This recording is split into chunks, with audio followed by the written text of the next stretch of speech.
Y ya estamos grabando. Bueno, Jehová sea con ustedes, mis hermanos, nuevamente. Les decía sobre la última vez que estuvimos, para hacerlo un poquito más rápido, que ya que perdimos este tiempo, solamente les recuerdo, mis hermanos, que estamos viendo sobre la introducción al estudio de la Biblia. Y nos quedamos en los manuscritos. En los manuscritos, pero antes de pasar a los manuscritos, y esto me parece muy importante, no dejar de mencionarlo, sobre todo porque dado los estudios que nuestros hermanos han puesto y me han hecho reflexionar nuevamente, en hacer una consideración del por qué nosotros, o por qué es la insistencia en estudiar la Biblia y en profundizar, tal vez en que quizás alguien diga, bueno, ¿para qué lo vemos? Si basta con que nosotros confiemos en Dios, hagamos nuestras oraciones, hagamos lo bueno y se acabó, y con eso yo creo que estaríamos perfectamente bien en nuestra práctica religiosa. Sin embargo, mis hermanos, es importante reconocer que y recordando el texto que ven ahí en la presentación de Primera de Timoteo 1 del 3 al 7 que reflexionamos en la ocasión anterior, nuestro hermano Pablo le dice a Timoteo que él le ruega que se quede en Éfeso, porque él se va a Macedonia. Y le dice que se quede ahí para que cuide, para que esté pendiente de algunos que están enseñando una doctrina diferente. Y les dice, yo te mando para que no enseñen doctrina diferente, ni presten atención a fábulas y genealogías interminables. ¿Por qué razón? Dice, porque acarrean disputas más que edificación de Dios, porque esa edificación es por fe. Entonces le dice, yo te lo encargo mucho, pues, y que recuerdes o les hagas recordar que el propósito de este mandamiento es el amor nacido de corazón limpio y de buena conciencia. Y sobre todo esto me parece muy importante, mis hermanos, subrayar, de fe no fingida, de las cuales dice, de estas cuales cosas desviándose algunos, se apartaron en vana palabrería, queriendo ser doctores de la ley, sin entender ni lo que hablan ni lo que afirman. Y bueno, abundando sobre esto, esta condición, hoy en día se ha explotado mucho esto. ¿Por qué? Bueno, porque eh, vamos a ser sinceros, mis hermanos, y a lo que realmente nos importa muchas veces es suplir la necesidad de subsistencia, porque así nos los manda nuestro cuerpo. Y créanlo, no es fácil desligarse y decir, bueno, yo espiritualmente estoy bien, y si no como no hay problema, y si me castiga la enfermedad o la tribulación no hay problema, yo confío en Dios y me sostengo. No, mis hermanos, podemos ver la lista de oraciones, son puras peticiones generalmente de nuestros hermanos en tribulación y de enfermos. ¿Eso qué quiere decir? Que pues es lo que nos ocupa y preocupa en estos tiempos. Y en ese sentido, bueno, también a veces se desvía un tanto de no suplir la necesidad, sino de suplir las necesidades creadas, buscando fama, buscando dinero, buscando prestigio y muchas cosas más que no tienen nada que ver con el Evangelio de Jesucristo. Y esto es una realidad que estamos viviendo. Por eso, en función de lo que nuestros hermanos en sus estudios anteriores nos han advertido y nos han ilustrado mucho, bueno, quiero abundar precisamente en esto, mis hermanos, y a propósito de esto, de la importancia pues de estudiar la Biblia tanto.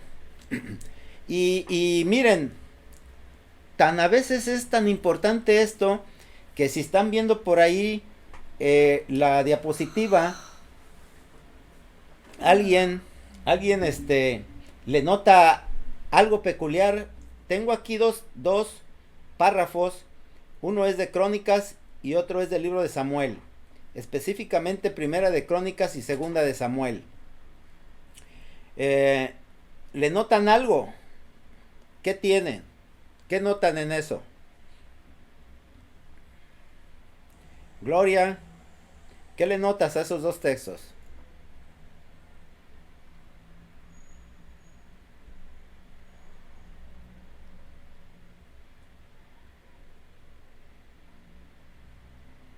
A ver si me escuchan.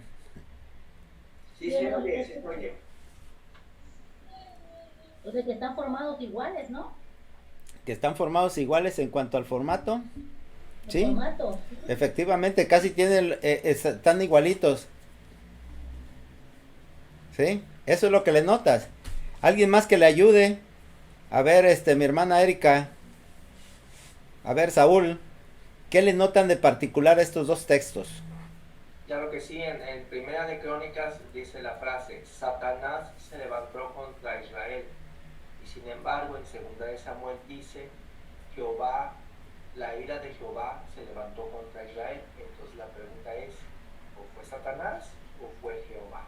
Bueno, pues adelante porque ya que lo mencionaste, yo quería empezar desde que notaran que es el mismo texto. Es exactamente igual.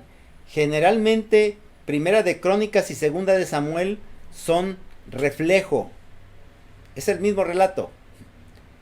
Y están, si ustedes lo comparan, va a ser igual. Cuando nosotros estábamos viendo las cuestiones de por qué se formó el canon y quedaron fuera varios libros, una de las cosas era que no buscaban los libros que fueran repetitivos, ¿se acuerdan?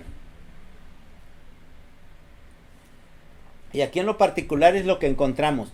Pero específicamente estoy poniendo este texto porque lo peculiar que tiene y precisamente es lo que dice en el 1 y en el primero, en el de Crónicas dice, pero Satanás se levantó contra Israel e incitó a David que hiciese censo de Israel.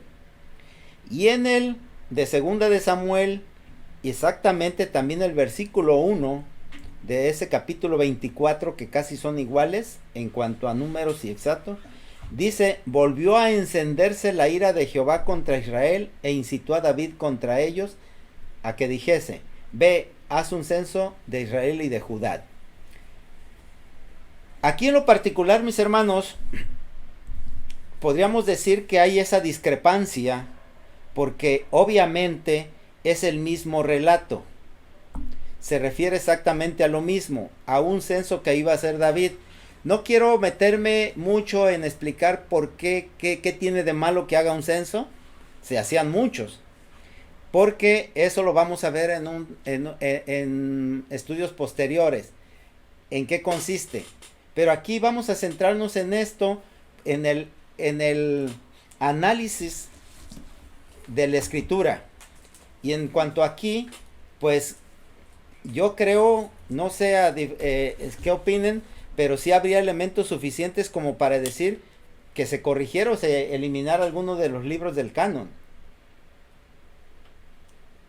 Porque se están contradiciendo, o cuando menos parece que es paradójico.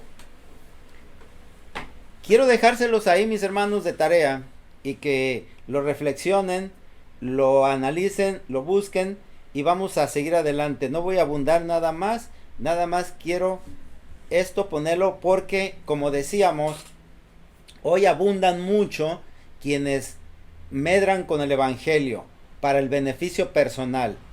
Si están viendo ustedes, mis hermanos, ahí, esta otra diapositiva es de un anuncio de una cruzada de milagros y sanidades.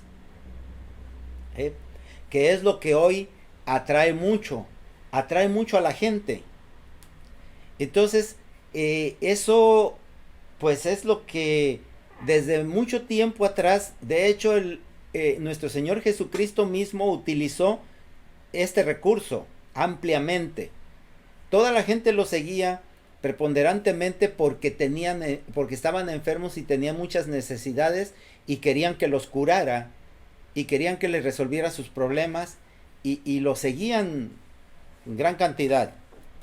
Ahora bien, como vemos en esta otra, pues esta es una reunión de un pastor que por cierto ya falleció, pero vean la cantidad de gente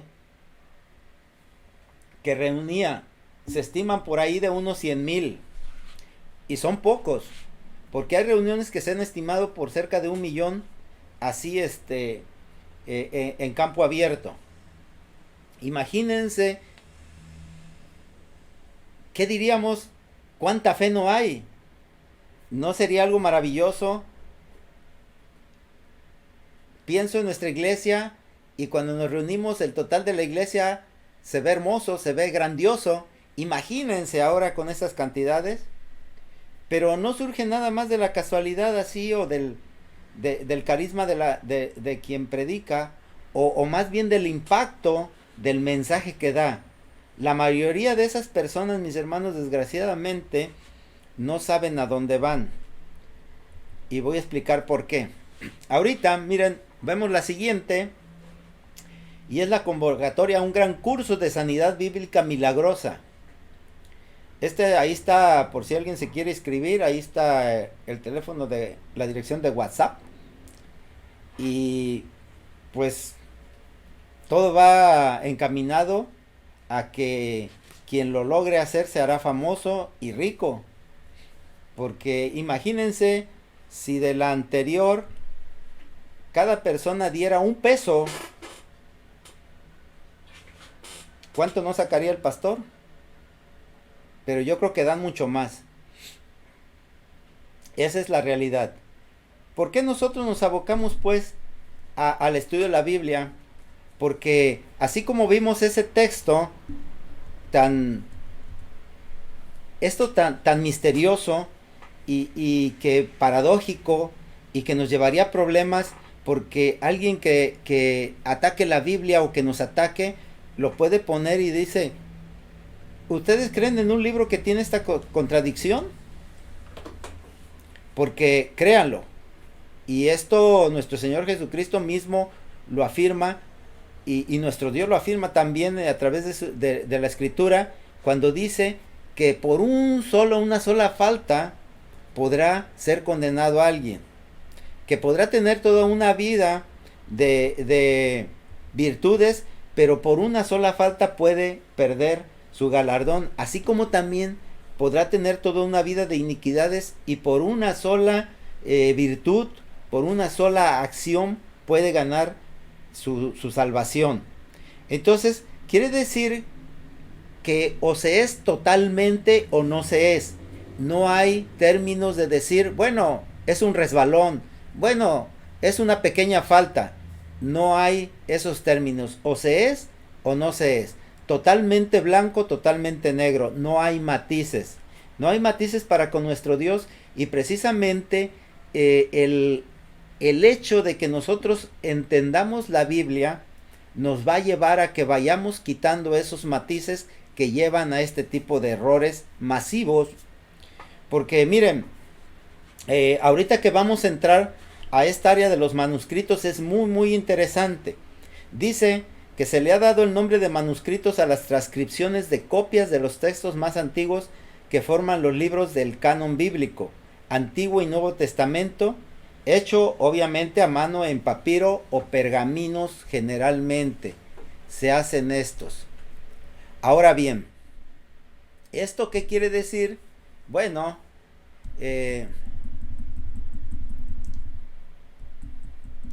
que ya se habían hecho con anterioridad desde hace mucho tiempo la Biblia, y que ya había los antecedentes, decíamos en la ocasión anterior, los fósiles de la Biblia. Y estos fósiles de la Biblia, mis hermanos, generalmente son estos. Aquí tenemos un manuscrito del Mar Muerto que es parte del manuscrito de Isaías. Así está, esto es el de los más antiguos. Y a partir de ahí, bueno, esto es lo que queda de lo más antiguo. Y nos preguntaríamos entonces, ¿de dónde surgió nuestra Biblia? Y nuestra Biblia efectivamente ha surgido de esos manuscritos.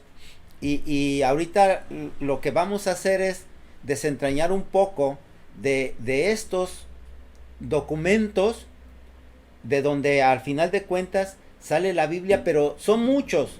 Y todo lo que se tiene es como el que estamos viendo aquí, de los más antiguos. Hay otros más modernos, más completos.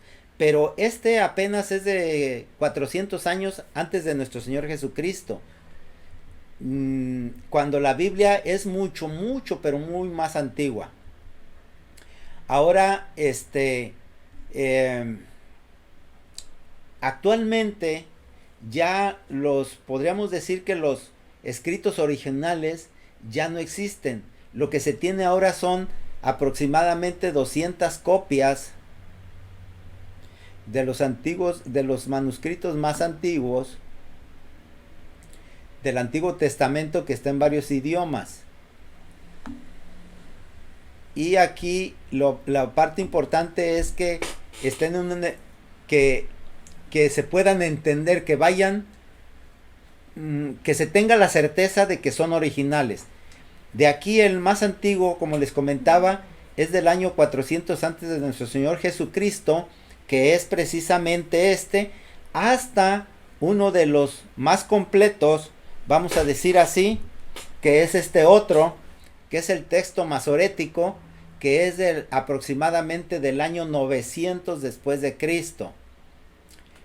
Entonces, en este rango, desde el año 400 antes de Cristo hasta el año 900 después de Cristo, se cuentan con aproximadamente unos 4700 manuscritos en griego y sumando otras versiones en otros idiomas, suman unos 5200 copias. Y esto, en todo este periodo, todos estos documentos, vamos a ver que es una cantidad muy grande, y como vemos, pues realmente no es gran cosa lo que a veces se les puede sacar. Entonces, a partir de ahí hay que reconstruir la Biblia, hay que ponerla. Y esa depuración, ese trabajo de ponerlos en orden para hallar los mejores manuscritos, los que reflejen la inspiración divina de los originales, pues todo ese trabajo se llama bibliografía, y a través de la hermenéutica, del estudio, se sacó, se depuró y se sacó lo que hoy nosotros en nuestras manos tenemos como la Biblia. Lo interesante de todo esto, vamos a ver pues entonces que no ha sido una tarea muy fácil. Ahora bien, como les comentaba, entre los siglos 2 y 4 aproximadamente en nuestra era, el cristianismo se extendió por muchas partes y tomó mucha fuerza, y esto hizo a que mucha gente se incorporara al cristianismo, y muchos con muy buenas intenciones pues querían, pues no sé, tal vez abundar un poquito más en lo que estaba escrito, querían saber más, o querían poner, como luego se dice, de su cosecha, y de ahí es donde surgieron muchos evangelios, surgieron muchos documentos, cartas, y ya lo que vimos anteriormente sobre los apócrifos y los espurios.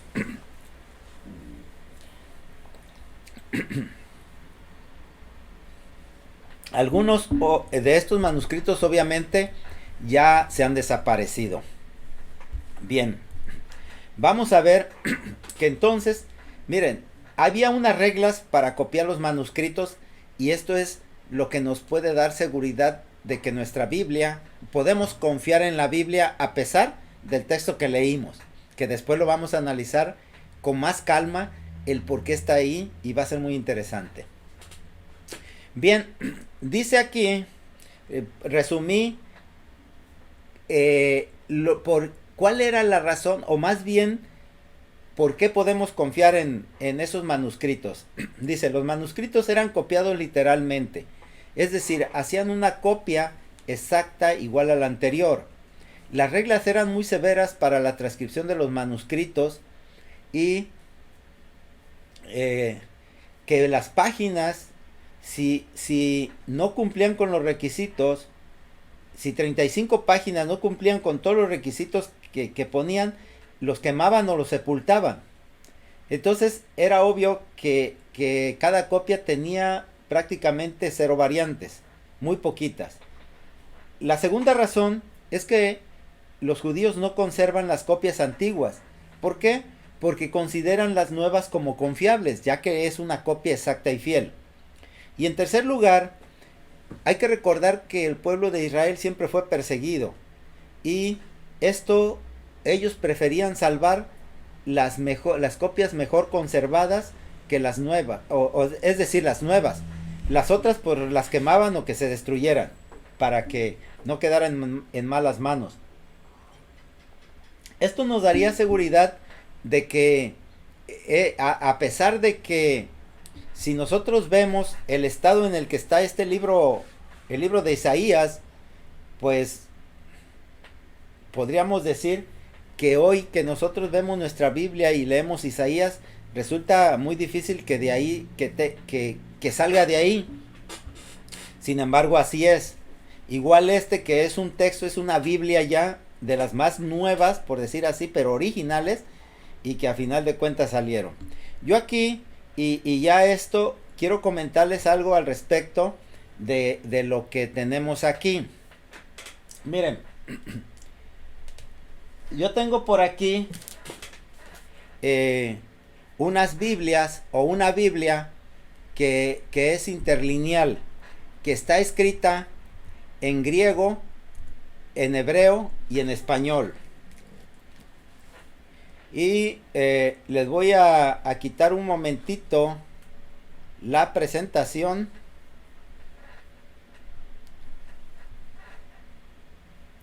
Y les voy a presentar esta Biblia. Déjenme quitarle la... Aquí la estamos viendo.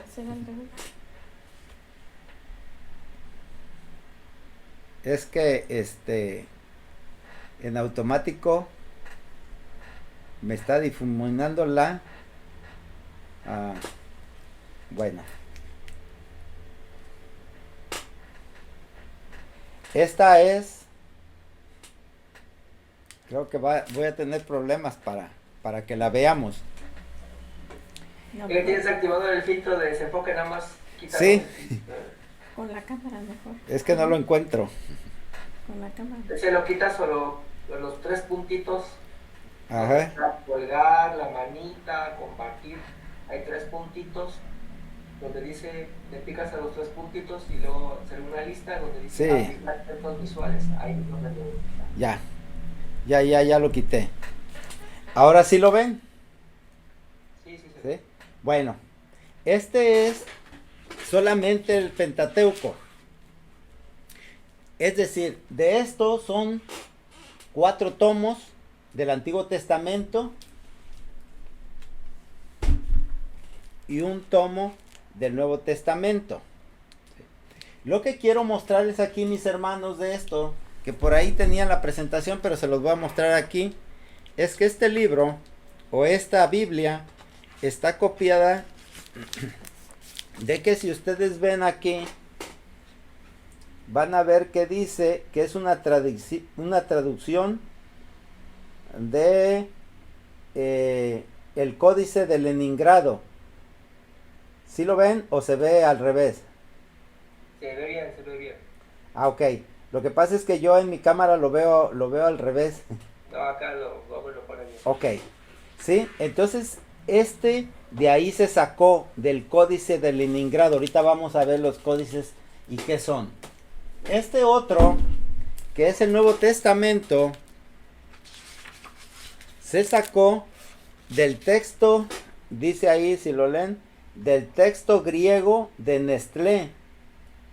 Y es una traducción al castellano por Francisco La Cueva. Aquí lo que quiero destacar, y voy a volver a la presentación.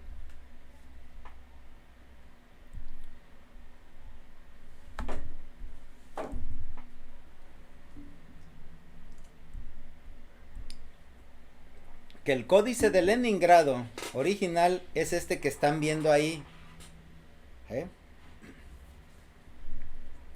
Ahora bien, ¿cómo llegó ese Códice de Leningrado? ¿Cómo se pone? Bueno, vamos a ver ahora lo que son los manuscritos. Les comentaba pues que los manuscritos del Antiguo Testamento todos están en hebreo, excepción de algunos pasajes en arameo. El alfabeto que se usó fue el hebreo cuadrado, que es posterior al exilio babilónico. Ahora, yo les mostré por aquí que es el texto masorético. Los masoretas eran unos rabinos judíos de Tiberias y de Babilonia, y ellos fueron los que fueron transmitiendo el Antiguo Testamento hasta que llegó a su forma actual. Al principio, ellos, como recordarán, el hebreo no tiene vocales. Entonces era un idioma que solamente se hablaba, no se escribía. Cuando se empezó a escribir, obviamente pues habría que ponerle símbolos que pudieran ser entendibles, es decir, tenían que ponerle vocales y no solamente las consonantes, para que alguien se entendiera qué se quería decir. Entonces, al principio ellos tomaron un texto dentro de un manuscrito de los primeros que disponían y que obviamente pues no tenían vocales. Entonces lo copiaron muy cuidadosamente, tratando de que fuera el símbolo exactamente sin un error en una sola letra. Si había un error en una sola letra, el manuscrito ya no servía. Entonces, después sellaron el texto para que no se le pudiera añadir ni quitar nada. Y en el margen ponían la cantidad de letras, el número de las expresiones, cuál era la letra central, la palabra y el versículo central en cada libro.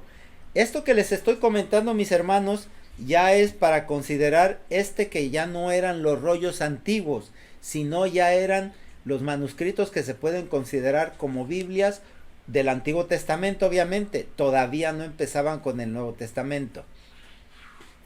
Entonces, una vez que hicieron todo esto, empezaron a ponerle, o más bien inventaron un sistema de puntuación vocal.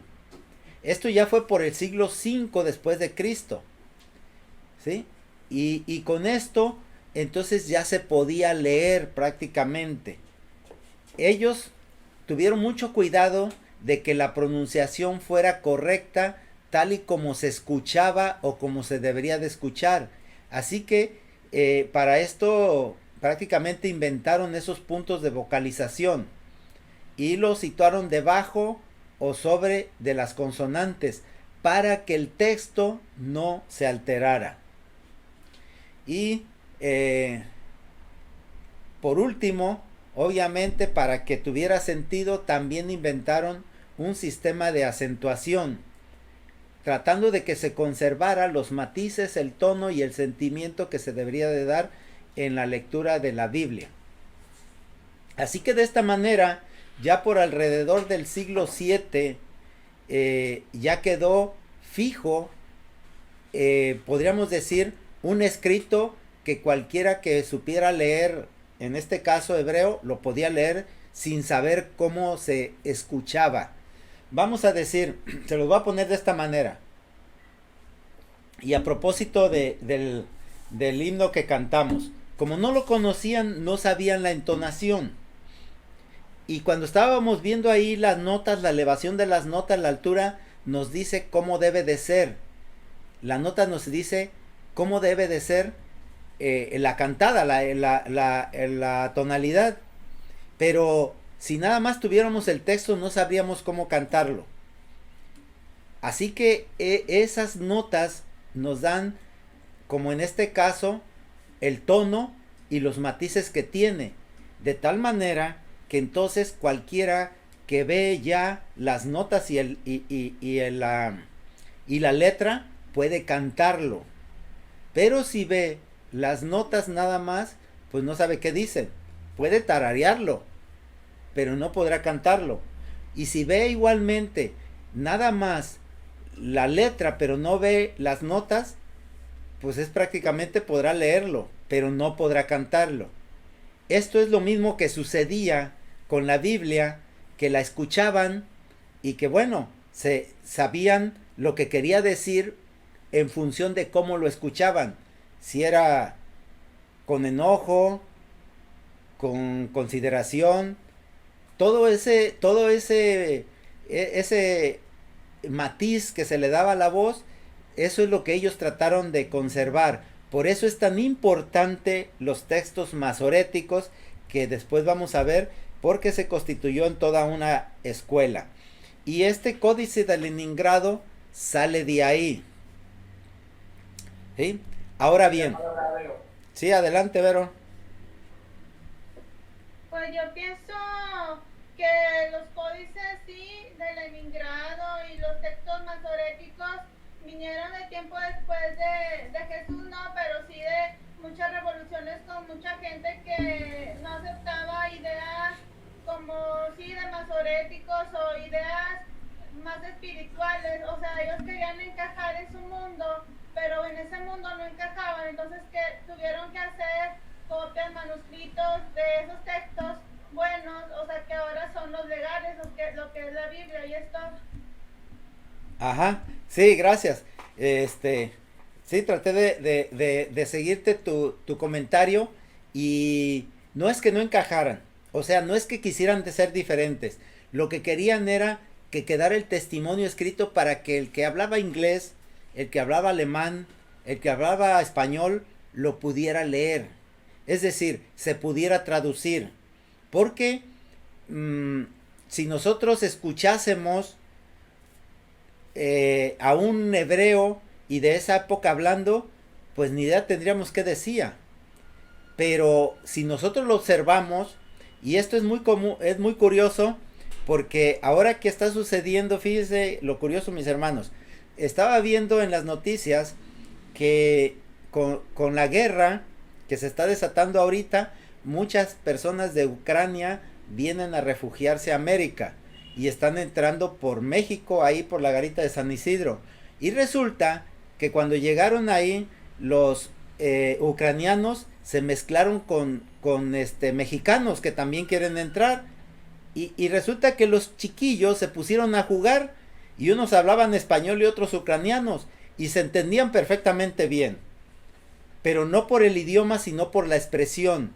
Ellos sabían a qué querían, simple y sencillamente con observar sus expresiones, con el tono de su voz, y así como los niños aprenden, precisamente aprendiendo los tonos o los matices que tiene la voz, se dan cuenta si la mamá está enojada, si los están regañando o los están apapachando, se dan cuenta perfectamente y quizás les digan unas palabras bonitas pero con un tono de enojo, el niño va a pensar que lo están regañando. Eso es importante porque cuando se transmitía vocalmente se hacía así, no había problema, pero cuando se tenía que trasladar en un escrito de un país a otro o extenderlo por todo el mundo, pues así la tradición oral no funcionaba. Entonces, para que esto fuera posible, se empezó a hacer este trabajo, ¿sí? Esto es, mis hermanos, en realidad, pues, cómo evolucionó nuestra Biblia, cómo llegó. Vamos a ver, entonces, aquí estamos viendo en la diapositiva precisamente de esta Biblia que tengo, y que a final de cuentas nos ilustra para que la veamos tal cual, y que vamos a abundar un poquito más porque lo que sigue también es en qué época se escribieron y cómo se escribieron, cuándo se descubrieron o cómo se han descubierto, cómo han llegado a nuestros días y la evolución sobre todo que ha tenido a partir de esos manuscritos la Biblia, de tal manera que hoy tengamos nuestra Biblia que podemos leer y que curiosamente existen muchas versiones. Hay una Biblia Reina Valera, la Biblia Torres Amat, la Biblia de Jerusalén, etcétera, etcétera. Hay muchísimas, pero todas proceden de ahí. Vamos a continuar más adelante y vamos a seguir viendo esto ya en detalle en la evolución. Pero sí, por último quiero destacar nuevamente, mis hermanos, de la importancia que cada uno de nosotros pueda darle a ese análisis de la Biblia y pues arriesgarse tal vez a que encuentre uno cosas que tal vez no quisiera que aparecieran en la Biblia y que tal vez nos cueste trabajo entender, pero así es. Y la labor nuestra, o más bien la manera en la que nosotros podemos de alguna manera tener ese conocimiento, como en alguna ocasión lo dije y por ahí ya lo habíamos puesto, no es a través de nuestro propio conocimiento. Es el Espíritu quien nos va a guiar, porque el Espíritu guió a los que le escribieron.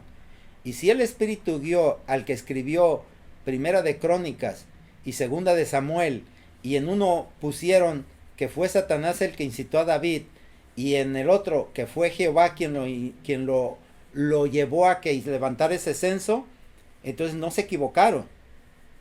No lo podemos entender, tal vez, o no entendemos de cabalmente. Así que lo más lo más honesto que podemos hacer es afirmar eso. No lo entiendo. Pero si nos esforzamos, si nos ponemos y nos sometemos a esa disciplina de oración para que podamos nosotros tener ese entendimiento, créanlo, que poco a poco lo vamos a ir descubriendo, y al aplicarlo a nuestra vida, esta va a cambiar. Esta va a cambiar porque sobre todo nos va a liberar, y nos va a liberar de todo lo que vimos de depender de un pastor o depender de unas ideas o de dogmas. ¿Por qué? No quiere decir que nos vamos a desligar, por supuesto que no, porque precisamente de esta abundancia en cuanto a las ideas y criterios es donde podemos crecer. Sí, adelante Ricardo o Polita. Sí, es que estaba pensando eso del pasaje semejante, nada más que uno dice Satanás y otro Jehová. No lo había leído. Pero comparando, dice la ira de Jehová. Ajá. Es justo. Sí. No quiero abundar. Todo es de Dios. Ajá. Todo es de Dios, ¿no? Sí. Entonces, la ira de Jehová Es Satanás. ira es Satanás. Fíjate la conclusión que acabas de llegar. Por eso no quise abundar en esto, porque vamos a llegar a ese tipo de conclusiones que no todos vamos a estar de acuerdo. Porque ahí diríamos, Satanás no existe, solamente Dios. Y cuando Dios se manifiesta la ira de Dios, es Satanás. Cuando se manifiesta la bendición de Dios, pues es Jesús. Cosas por el estilo. Pero no quiero que nos metamos en eso, mis hermanos, porque es irresponsable que lo afirmemos en estos momentos. ¿Sí? Por eso. Así es. Bien, vamos a dar por terminado el estudio de esta tarde.